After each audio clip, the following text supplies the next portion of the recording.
Sastha health care and wellness സെന്ററിൽ പുതുതായി ഒപികൾ ആരംഭിച്ചിരിക്കുന്നു. Doctor Irfan Ibrahim, consultant physician, ചൊവ്വ, വ്യാഴം, ശനി ദിവസങ്ങളിൽ. ഡോക്ടർ വിഷ്ണുപ്രിയ, കൺസൾട്ടന്റ് പീഡിയാട്രിഷ്യൻ, തിങ്കൾ മുതൽ ശനി വരെ, വൈകുന്നേരം 4 മണി മുതൽ 7 മണി വരെ. Booking number 8547024222. Sastha health care and wellness centre, Vazhani road, Ottupara. Vadakkanchery, Chelakkara മണ്ഡലങ്ങളിൽ വന്യജീവി ശല്യം രൂക്ഷം. കൃഷി ഉപേക്ഷിക്കുവാൻ നിർബന്ധിതരായി കർഷകർ. വന്യജീവികളെ പ്രതിരോധിക്കുന്നതിനും വനഭൂമി സംരക്ഷിക്കുന്നതിനും ആനമതിൽ നിർമ്മിക്കണമെന്ന ആവശ്യവുമായി കർഷകനും പൊതുപ്രവർത്തകനുമായ KP മദനൻ. വടക്കാഞ്ചേരി നഗരസഭ തെക്കുംകര, മുള്ളൂർക്കര, പാഞ്ഞാൾ, ചേലക്കര, പഴയന്നൂർ എന്നീ തദ്ദേശ സ്വയംഭരണ സ്ഥാപനങ്ങളുടെ വനമേഖലയോട് ചേർന്നുള്ള പ്രദേശത്താണ് രൂക്ഷമായ വനമൃഗശല്യം നിലനിൽക്കുന്നത്. കുതിരാൻ തുരങ്കം വന്നതോടെ മച്ചാട് വനമേഖലയിലേക്ക് 17ഓളം കാട്ടാനകൾ എത്തിയിട്ടുണ്ടെന്നാണ് വനം വകുപ്പിന്റെ കണക്കുകൂട്ടൽ. ഇവ നിരന്തരം കാടിറങ്ങി കൃഷിനാശം വരുത്തുന്നത് കാർഷിക മേഖലയെ ആശ്രയിച്ചു കഴിയുന്ന മലയോര കർഷകരെ വലിയ പ്രതിസന്ധിയിലാക്കിയിരിക്കുകയാണ്. നേരം ഇരുട്ടിയാൽ പുറത്തിറങ്ങുവാൻ കഴിയാത്ത അവസ്ഥയിലാണ് വാഴാനി, കൂഴിയോട്, ചേപ്പിലക്കോട്, അകമല, പട്ടാണിക്കാട്, വാഴക്കോട്, തൊട്ടേക്കോട്, വട്ടുള്ളി, എളനാട് മേഖലകളിലെ ജനങ്ങൾ. കോടികൾ ചിലവഴിച്ച് താൽക്കാലിക പരിഹാരം എന്ന നിലയിൽ ജനപ്രതിനിധികൾ മുൻകൈയെടുത്ത് തദ്ദേശ സ്വയംഭരണ സ്ഥാപനങ്ങളും കൃഷി വകുപ്പും വനം വകുപ്പും സംയുക്തമായി സോളാർ ഫെൻസിംഗ് ചിലയിടങ്ങളിൽ സ്ഥാപിച്ചിട്ടുണ്ടെങ്കിലും കാട്ടാനയെ പ്രതിരോധിക്കാൻ ഇതിന് കഴിയുന്നില്ലെന്നതാണ് യാഥാർത്ഥ്യം. വലിയ മരങ്ങൾ മറിച്ചിട്ടും സോളാർ ഫെൻസിംഗ് ലൈൻ വലിച്ചിട്ടുള്ള കാലുകൾ ചവിട്ടിമറിച്ചും കാട്ടാന ജനവാസ മേഖലയിലേക്ക് ഇറങ്ങി കൃഷിനാശം വരുത്തുന്നത് നിത്യസംഭവമായി മാറിക്കൊണ്ടിരിക്കുകയാണ്. മാത്രമല്ല, സോളാർ ഫെൻസിംഗിന്റെ ദിനംപ്രതിയുള്ള പരിപാലനവും ഏറെ വെല്ലുവിളിയാണ്.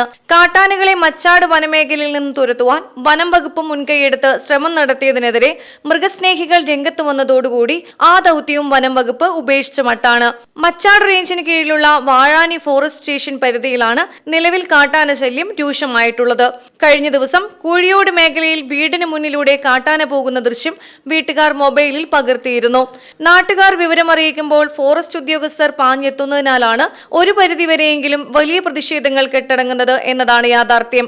കൂകി വിളിച്ചും പടക്കം പൊട്ടിച്ചും പാട്ടകൊട്ടിയും പരമ്പരാഗത രീതിയിലുള്ള പ്രതിരോധമല്ലാതെ നൂതന മാർഗങ്ങൾ ഒന്നുമില്ല എന്നതാണ് വനം വകുപ്പ് ഉദ്യോഗസ്ഥരും നേരിടുന്ന വെല്ലുവിളി.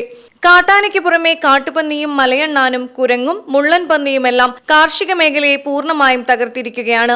കൃഷിയെ മാത്രം ആശ്രയിച്ച് ഉപജീവനം നടത്തിയിരുന്ന കുടുംബങ്ങൾ ഇന്ന് ഉപജീവനത്തിനായി മറ്റു മാർഗങ്ങളെ ആശ്രയിക്കുകയാണ്. വനം വന്യജീവി സംഘർഷങ്ങൾക്ക് ശാശ്വതമായി സർക്കാർ മുൻകൈയെടുക്കണമെന്നും ആന ഉൾപ്പെടെയുള്ള വന്യമൃഗങ്ങൾ കാടിറങ്ങാതിരിക്കുവാൻ ആനമതിൽ തീർക്കണമെന്നും കർഷകനും പൊതുപ്രവർത്തകനുമായ KP മദനൻ ആവശ്യപ്പെട്ടു. നമുക്കറിയാം, ഇപ്പോൾ കൃഷി കൊണ്ട് മാത്രം ഉപജീവനം നടത്തിയിരുന്ന ഒരു വിഭാഗം കൃഷിക്കാർ ജീവിച്ചിരുന്ന പ്രദേശം അവിടെ ഇപ്പോൾ മുഴുവൻ ആളുകൾ കൃഷി എന്ന് പറയുന്ന അവരുടെ ഉപജീവന മാർഗം തന്നെ അവസാനിപ്പിച്ച് കൃഷി കൊണ്ട് ഒരു നിവൃത്തിയില്ലാതെ മറ്റു നിരവധിയായ പ്രവർത്തികൾ, ജോലികളിലേക്ക് ഏർപ്പെട്ട് നമ്മുടെ ഇവിടുന്ന് പോവുകയാണ്. കൃഷിഭൂമിയൊക്കെ അന്യം വന്നുകൊണ്ടിരിക്കുകയാണ്. കൃഷിഭൂമിയിൽ ഒരാളും ഒന്നും ചെയ്യാൻ തയ്യാറാവുന്നില്ല. ഏറ്റവും പ്രധാനമായിട്ട് നമുക്കറിയാം, അവിടെ പന്നി, മുള്ളൻപന്നി, മാന്, മയിൽ, അതുപോലെ കുരങ്ങ്, ഇങ്ങനെയുള്ള എല്ലാ മൃഗങ്ങളുടെയും ശല്യം ഒരു ഭാഗത്തുണ്ട്. അതിന് ശേഷമാണ് ഇപ്പോൾ കഴിഞ്ഞ 2-3 വർഷമായിട്ട് കാട്ടാനയുടെ ശല്യം കൂടി രൂക്ഷമായിട്ട് വന്നേക്കുന്നത്.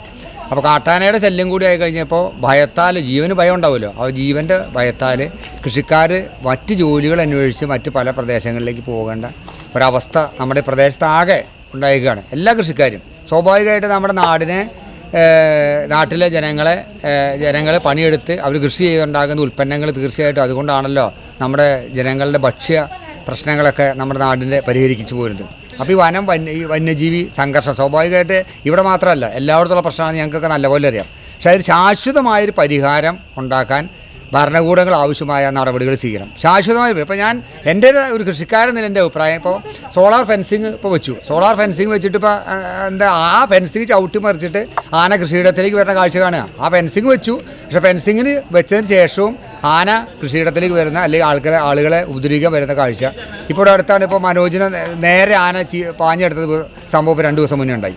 അപ്പോൾ അങ്ങനെയുള്ള സംഭവങ്ങൾ ഉണ്ടാവുക. അപ്പോൾ അതിന് ശാശ്വതമായൊരു പരിഹാരമാണ് വേണ്ടത്. ഭരണകൂടങ്ങൾ ആഗ്രഹിക്കുന്നത് ചെയ്യേണ്ട കാര്യം ശാശ്വതമായൊരു പരിഹാരമാണ്. ഒരു കർഷകൻ എന്ന രീതിയിൽ എനിക്ക് അതിൻ്റെ ഒരു അഭിപ്രായമുള്ളത്, ഇപ്പോൾ ഘട്ടം ഘട്ടമായിട്ട് ഒറ്റയടിക്ക് ചെയ്യണമെന്ന് ഞങ്ങൾ ആവശ്യപ്പെടുന്നില്ല. ഘട്ടം ഘട്ടമായിട്ട് ഇപ്പോൾ നമ്മുടെ ഫോറസ്റ്റ് അതിര് ചേർന്ന് പോകുന്ന പ്രദേശങ്ങൾ ഇവിടെ മാത്രമല്ല എല്ലായിടത്തും ചെയ്യേണ്ടി വരും. ആനമതിൽ എന്ന് പറഞ്ഞാൽ ഒരു സംവിധാനം ഗവൺമെൻറ് ചർച്ച ചെയ്ത് ഒരു പരിപാടി ആവിഷ്കാരം ചെറിയ സംഖ്യയൊന്നുമല്ല, വലിയ സാമ്പത്തിക ഇടപാട് വരുന്ന ഒരു സംഗതിയാണ്. പക്ഷേ ആനമതിൽ എന്ന് പറയുന്നൊരു കൺസെപ്റ്റ് നമ്മുടെ ഫോറസ്റ്റ് അതിർത്തിയിൽ മൊത്തം ചെയ്താലുള്ള ഗുണം എന്താ? അതിൻ്റെ ഗുണം ആന മാത്രമല്ല, മറ്റു മൃഗങ്ങളും ഈ കൃഷിയിടത്തിലേക്ക് വരുന്നത് തടയാൻ വേണ്ടി ഈ ആനമതിലുകൊണ്ട് കഴിയും.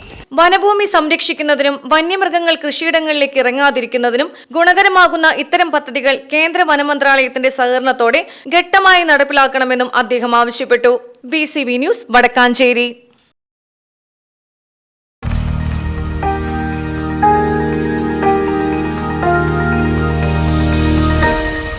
You are watching VCV News.